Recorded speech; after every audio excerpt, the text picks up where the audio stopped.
Uma das maiores dúvidas nas pessoas que querem começar a ler quadrinhos é por onde começar.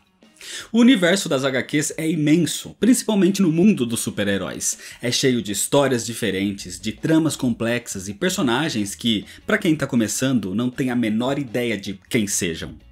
Existem ótimas HQs para começar a ler quadrinhos. Inclusive, eu já fiz uma lista dessas HQs e o link para esse vídeo tá aqui na descrição. Mas existem outras que são um péssimo início. Eu não tô falando de qualidade, até porque a maior parte da lista aqui são de quadrinhos realmente excelentes. O problema é que eles não são recomendados para um leitor novato. Seja por trazer muita cronologia envolvida, muitos personagens desconhecidos, ou até mesmo por poder confundir o leitor. E isso pode acabar estragando a sua experiência com leitura de quadrinhos. E claro que a lista é para um novato total, que nunca teve contato com HQ. Para quem já está começando e está se adaptando com a leitura de quadrinhos, essa lista pode não ser aplicável. Por isso, eu selecionei para hoje o que na minha opinião são as 9 piores HQs para começar a ler quadrinhos. Essa lista é totalmente baseada na minha opinião. E para começar, vamos com a DC dessa vez, e com um dos melhores quadrinhos da editora, um dos seus maiores clássicos, O Reino do Amanhã de 1996. Escrita por Mark Waid e desenhada por Alex Ross, a história é marcante por ter um traço super realista e por uma história que mostra os maiores heróis da DC já aposentados e tendo que lidar com uma nova geração que não carrega o mesmo símbolo de heroísmo das gerações anteriores, abordando os heróis de uma forma até mesmo religiosa. E foi o que eu falei, o assunto aqui não é qualidade da obra, porque apesar de Reino do Amanhã ser uma das melhores histórias da DC, ela não é indicada para novos leitores, porque é cheia de personagens e de versões futuras desses personagens, além de se tratar de uma certa homenagem aos heróis da Era de Prata. Então, sem um conhecimento maior do universo da DC, sem uma bagagem maior, a experiência do leitor certamente será prejudicada. Por isso que o próximo da lista também está aqui, sendo um dos quadrinhos mais importantes de toda a DC. Crise nas Infinitas Terras de 1985. Escrita por Marv Wolfman e desenhada por George Pérez, a HQ traz uma onda de antimatéria que destrói universos inteiros. Nesse cenário, um ser chamado Monitor reúne os maiores heróis de cada universo para combater essa ameaça, o Anti-Monitor. Crise nas Infinitas Terras é a maior saga da DC e rebutou toda a editora. Nessa história, personagens queridos pelos fãs morreram e universos inteiros foram destruídos, deixando só uma única nova Terra. Mas essa HQ não é indicada para novos leitores de jeito nenhum, porque envolve vários personagens diferentes, além de ter muitas referências e envolvimento de outros universos inteiros. A história é incrível, mas a trama pode ser muito confusa para quem não tem um entendimento melhor e uma bagagem maior sobre todo o universo da DC do pré-crise. Agora, um dos maiores clássicos da DC, um dos responsáveis por mudar toda a indústria dos quadrinhos, Batman, o Cavaleiro das Trevas de 1986. Frank Miller trouxe uma história apresentando um Bruce Wayne velho e aposentado, que volta a vestir o manto de Batman graças ao aumento da criminalidade em Gotham depois de 10 anos inativo. E na história, o Batman enfrenta velhos inimigos e tenta superar os seus próprios traumas. O Cavaleiro das Trevas é uma das histórias mais importantes para os quadrinhos, mas para novos leitores não é tão indicada porque ela usa vários elementos da história do passado do Batman, trazendo uma relação do Homem-Morcego com o Coringa, com o Duas Caras e com uma nova Robin. E além de tudo, afeta mais emocionalmente o leitor que já tem uma ligação com o Homem-Morcego dos quadrinhos. Então, um leitor novato pode entender tranquilamente a história, sem problema nenhum, mas pode ter a sensação ao ler Cavaleiro das Trevas de que é só mais um quadrinho. E a HQ não deve ser vista dessa forma. Por isso, uma experiência maior por parte do leitor é altamente recomendada. E para encerrar, por enquanto, os assuntos da DC, temos o maior evento das histórias do Lanterna Verde, A Noite Mais Densa, de 2009. Escrita por Geoff Johns, na história, os Lanternas Negros recebem destaque com a capacidade de manipular os mortos, comandados por Nekron. Isso causa um grande conflito entre os principais heróis da DC e os seus companheiros falecidos. A história é ótima e marcante por trazer personagens de volta à vida e principalmente por expandir a mitologia do Lanterna Verde. Mas A Noite Mais Densa vem de uma sequência de acontecimentos e é praticamente o encerramento de um ciclo que começou com o Lanterna Verde Renascimento e passou pela Guerra dos Anéis, além de outras HQs no meio do caminho. Por isso, mesmo sendo uma saga muito conhecida, sem esse acompanhamento prévio, não é indicada para novos leitores. Agora, se a gente já falou bastante da DC, tá na hora de ir para Marvel. E nesse item da lista tem uma ligação com um item da lista anterior. Porque dentro da cronologia da editora, um dos momentos mais impactantes é a Dinastia M, de 2005. Escrita por Brian Michael Bendis, essa é uma das maiores catástrofes na Marvel.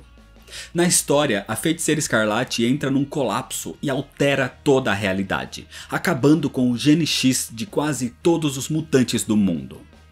Tudo foi afetado por essa mudança, causando feridas emocionais que afetam os personagens até hoje. E a Dinastia M mostra como tudo chegou nesse ponto.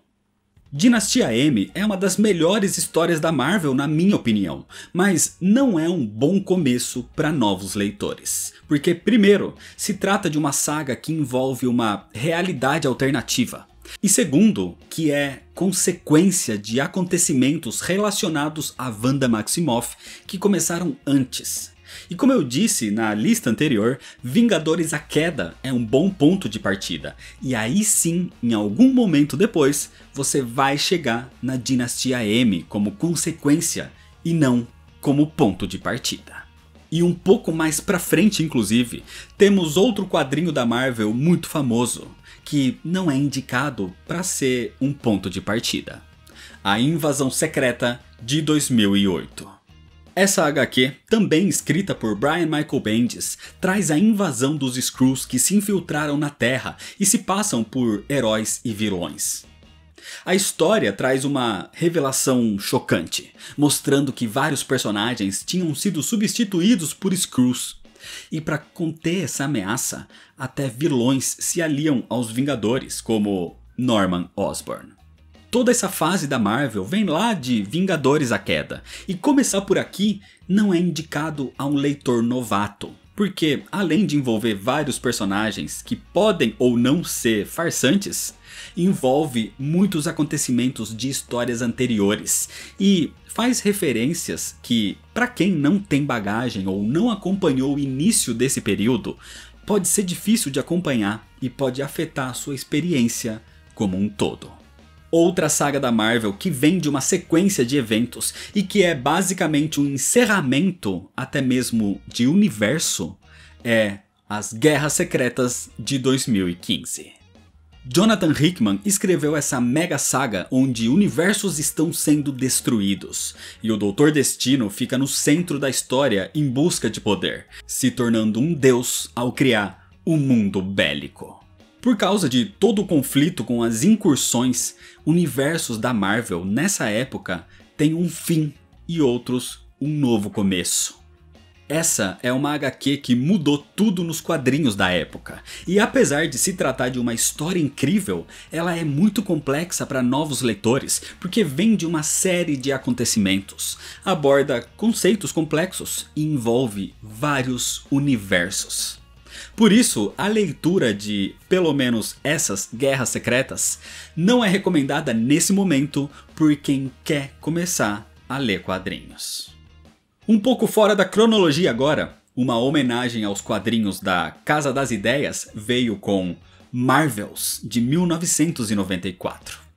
A HQ passa por vários momentos importantes da história da Marvel, desde o surgimento dos super-heróis até os principais acontecimentos no mundo.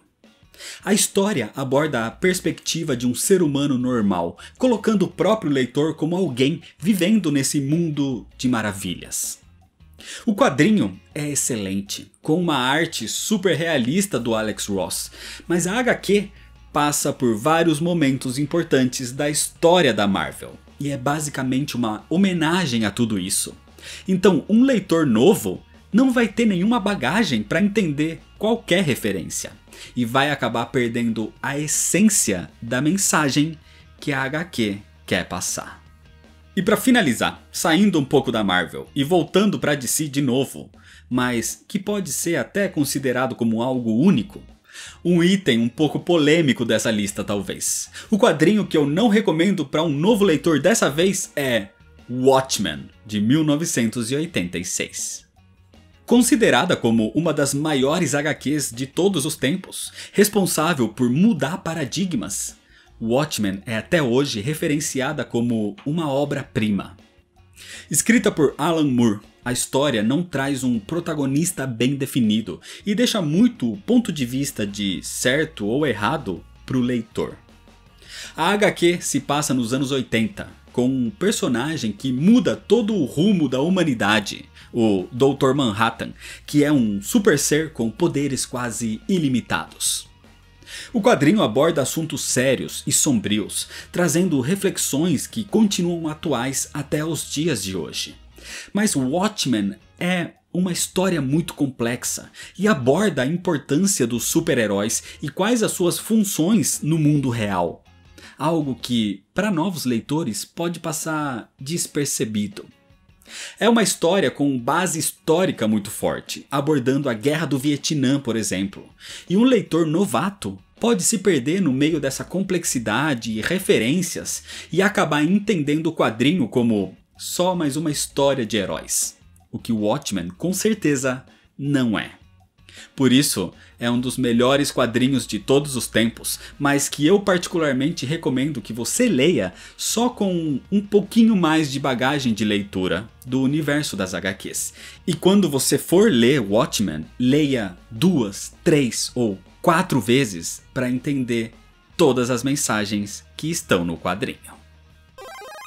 Claro que existem várias outras HQs ótimas que são péssimos pontos de partida para quem está começando a ler quadrinhos, como por exemplo o Aranhaverso e A Queda do Morcego, por exemplo. Mas se você já é um leitor experiente, me fala qual é o seu quadrinho favorito dessa lista aqui. E se você ainda não é inscrito, se inscreve no canal para não perder as próximas listas, deixa seu like se você gostou, me segue lá nas redes sociais para ficar por dentro das novidades e compartilha esse vídeo com seus amigos. Muito obrigado, valeu e até mais.